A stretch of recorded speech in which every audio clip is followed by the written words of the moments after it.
hijos del neoliberalismo, de alguna manera da forma a muchas de las investigaciones que has hecho a lo largo del tiempo, ¿no? O sea, como que es una articulación de un trabajo anterior, ¿no? Sí, Héctor, es una articulación de muchos de los tópicos que como reportera he cubierto en investigaciones especiales. Te pongo, por ejemplo, el caso del sector eléctrico o el del mismo Petróleos Mexicanos, de cómo cuando se estaba llevando, digamos, en tiempo real, esta desarticulación de las empresas del Estado que no habían sido privatizadas en los años 80, 90, pues en investigaciones periodísticas se estaba documentando el cómo se iba llevando a cabo esta desarticulación, el caso de la extinción de Luz y Fuerza, pero en el libro se añaden nuevos elementos, el caso del Fobaproa, porque es parte de nuestra historia, yo lo planteo, la historia contemporánea del México saqueado, pero es una historia que tiene consecuencias en el presente. En el caso del Fobaproa, por ejemplo, hice revisiones contables de qué había ocurrido con todos esos bonos del IPAP que quedaron cuando la deuda privada se convierte en deuda pública por decisión del el Ejecutivo en ese momento, en el gobierno de Cedillo, y que valida el Congreso mexicano, pero me importaba ver primero cuánto se ha pagado en todos esos años y cuánto queda por pagar y toda esa numeralia que nos lleva también a reflexionar la manera en la que se han administrado los recursos públicos en este país a lo largo de décadas. Y me interesaba mucho plantear toda esta información como también para contribuir a que la ciudadanía tenga información que es veraz y verificable, se basa mucho en dato duro, está comprobada, cada tópico busco que esté ahí la documentación que la va respaldando, porque los políticos suelen tener memoria selectiva y van contando, van colocando en la agenda pública solo lo que les conviene, pero en este país hemos tenido un legado de malos manejos, de quebrantos que han generado profundas desigualdades. Inicias el libro en la época de los 80, en la década de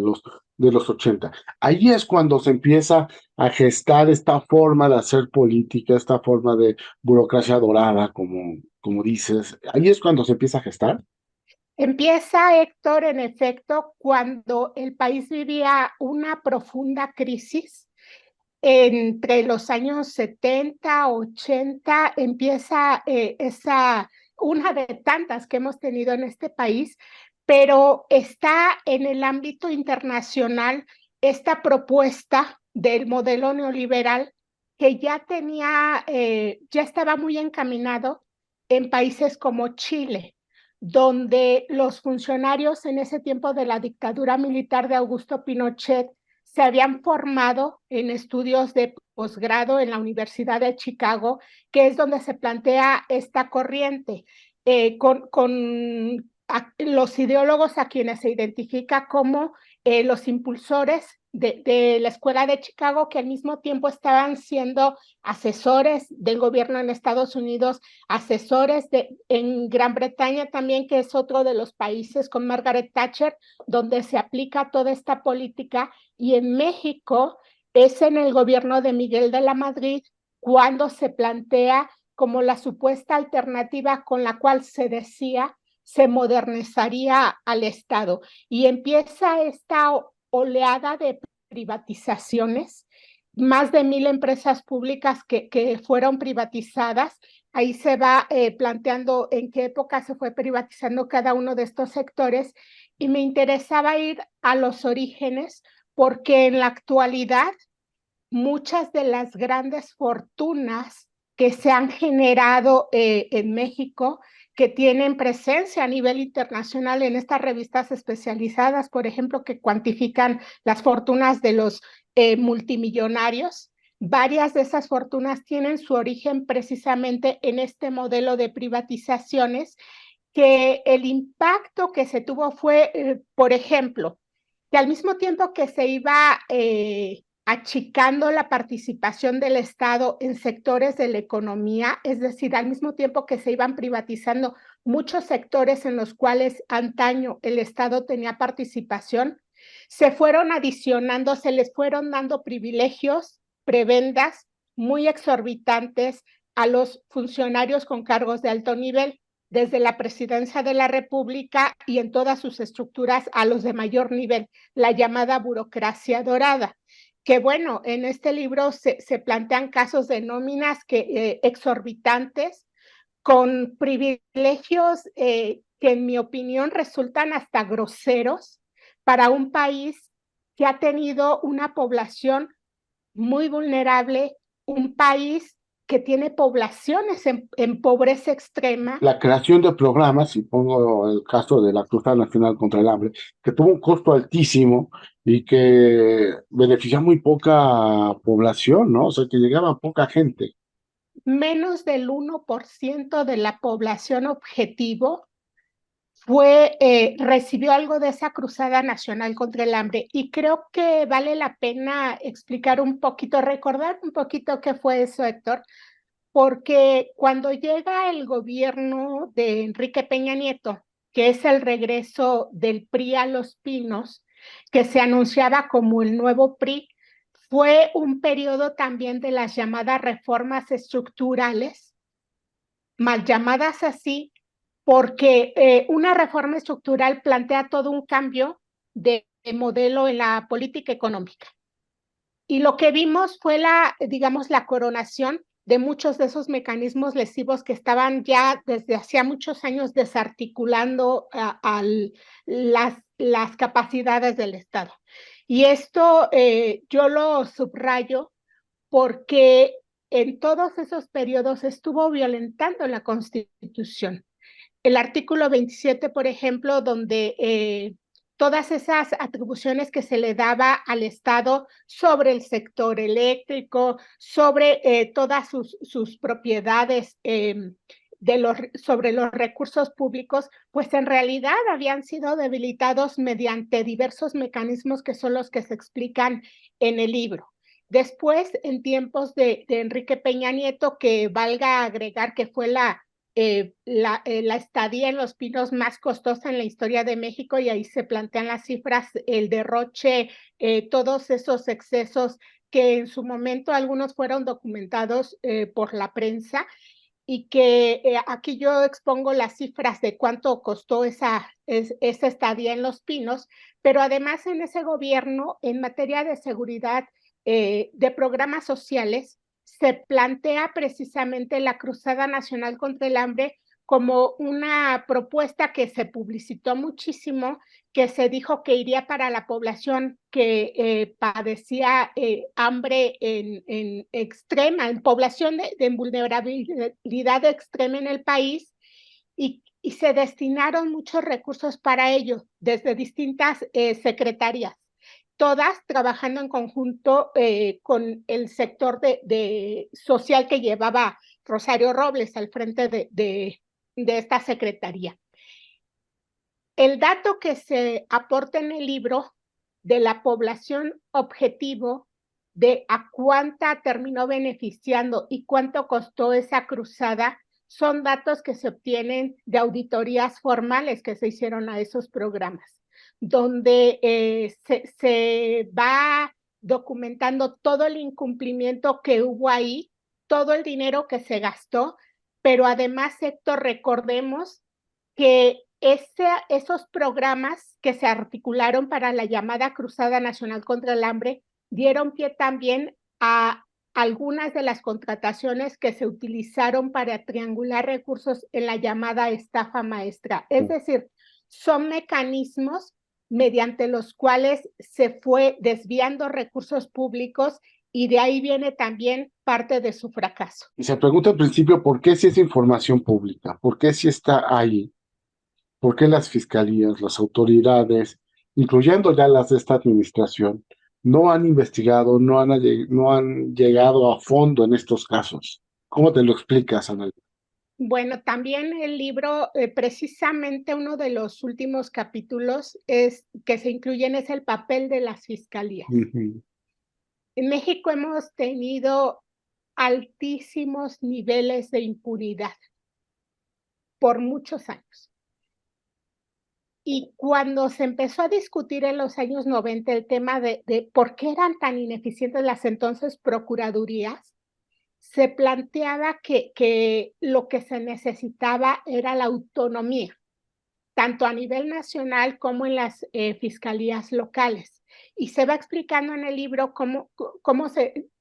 qué generó el que se les diera esta autonomía, lo que significaba mucho mayores recursos, tanto a nivel nacional como en las fiscalías de cada entidad.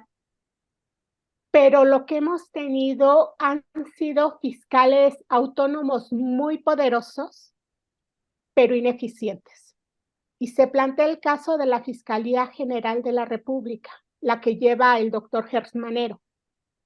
que se tenían muchas expectativas, sobre todo a la llegada de la actual administración, de que se procesarían esos casos de alto nivel que se han conocido históricamente, entre ellos el de la llamada estafa maestra y tantos casos que podríamos enumerar acá y que nos llevarían muchas horas. Pero no ha habido una respuesta. Los funcionarios a cargo no han estado al nivel de lo que se requiere para esas fiscalías. También pongo el caso de la Fiscalía de Nayarit,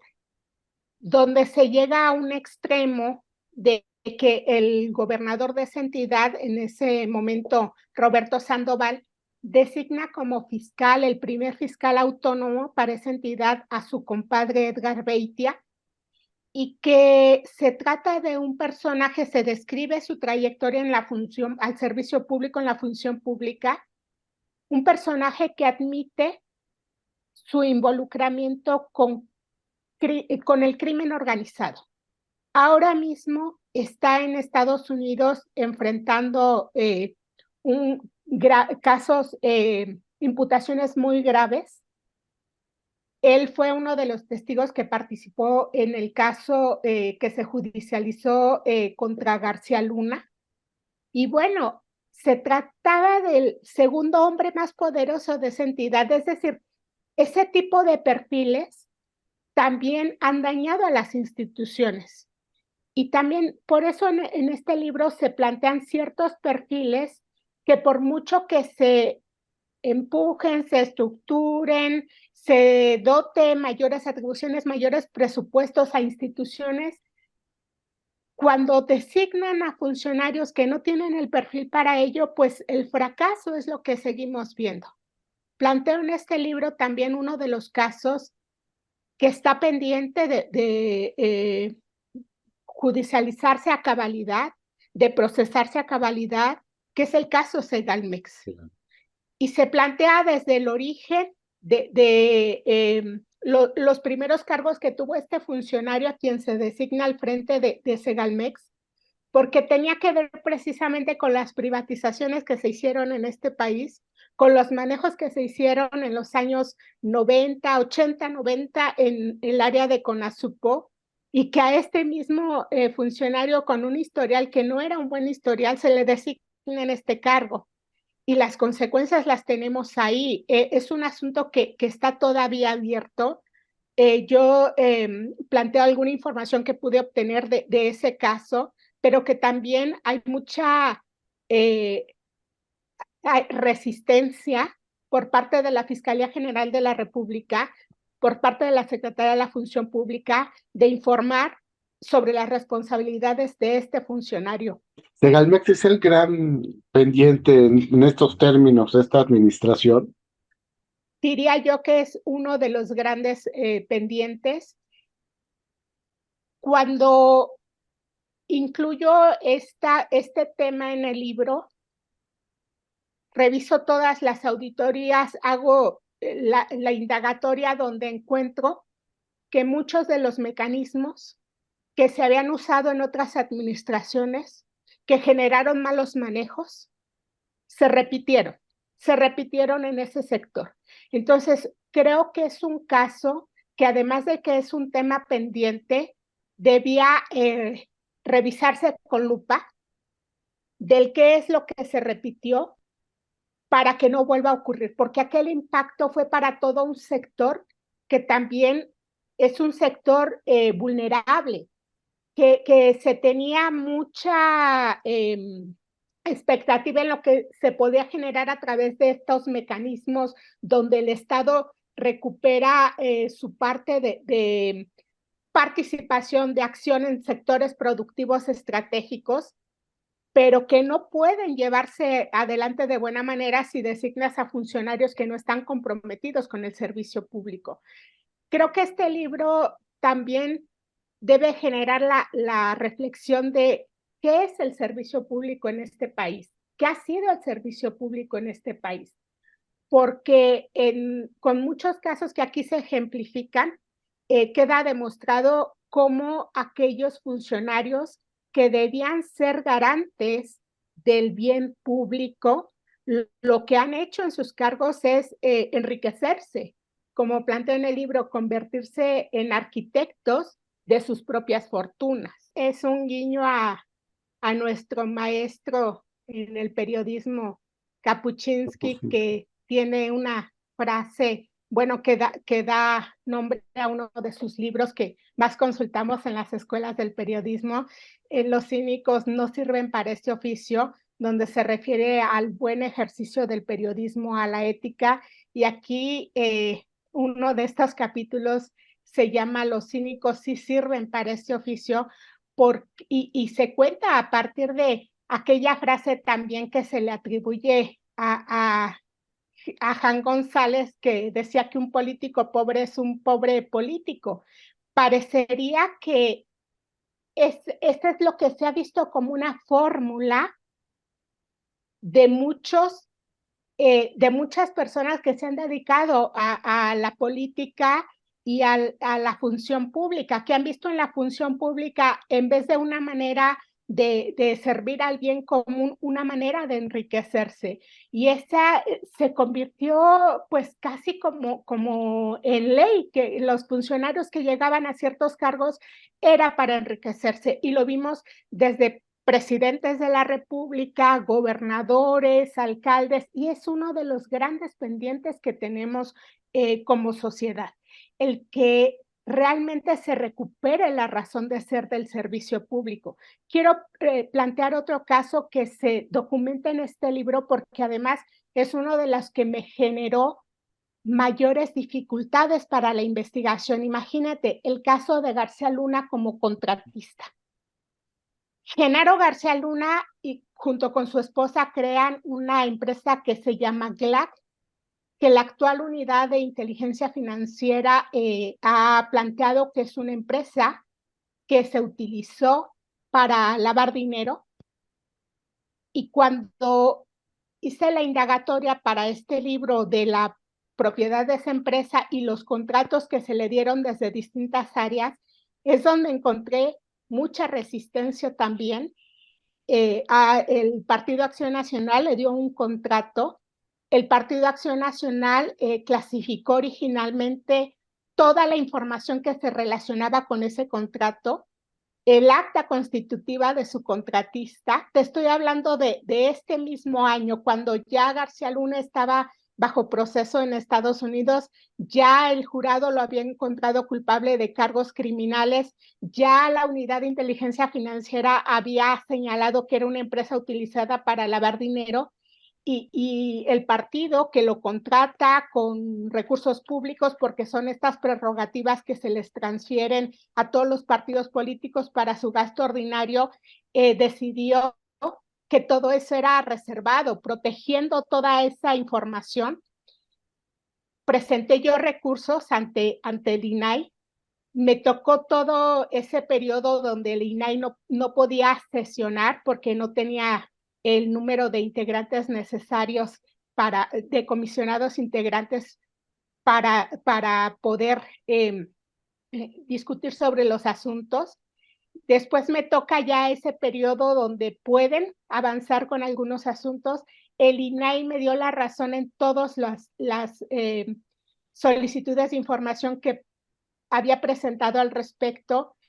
y en una de las respuestas que planteó este partido para seguir negando la información es que, bueno, sí, el INAI había dicho que modificaran su respuesta, estoy parafraseando lo que dijeron, pero que tenían un malware que les impedía darme la información. Y en otro, respecto al acta constitutiva, testaron absolutamente, dejaron solo visibles 2 o 3 líneas de la información. Es decir, todavía vemos mucha resistencia por parte de quienes manejan recursos públicos desde distintos ámbitos para transparentar la información. Y esto es algo que los reporteros que hemos hecho uso de estas herramientas hemos padecido desde hace muchos años y que seguimos enfrentando. Y se cuenta esa historia de ese contrato porque resulta que fue un contrato que el área de fiscalización del INE determinó que era irregular. Y en el libro se plantean los informes donde se determinó que era irregular y todo lo que ocurrió en torno a ese caso.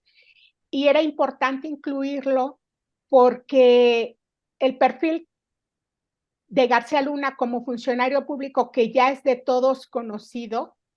pero está también su etapa como contratista, que es también lo que se normalizó en este país, que los propios funcionarios públicos se volvieran contratistas de áreas gubernamentales con adjudicaciones directas, es decir, las famosas puertas giratorias entre la función pública y la parte donde ya se hacen contratistas de los mismos gobiernos, que representan conflictos de intereses también y que muchos de esos casos están acá. Y si me permites agregar algo más, está planteado también el caso de Oro Negro, que es uno de los casos que he indagado por muchos años y que en la actualidad es un caso que se está litigando en tribunales internacionales, que es una historia que involucra contratistas, funcionarios públicos, quienes formaron parte de esa burocracia dorada en los más altos niveles en distintos gobiernos, y el litigio que tienen en la actualidad contra el Estado mexicano, sin perder de vista también el que esos contratistas involucraron también el espionaje, contratar espías para obtener información. Todos esos tópicos están en este libro.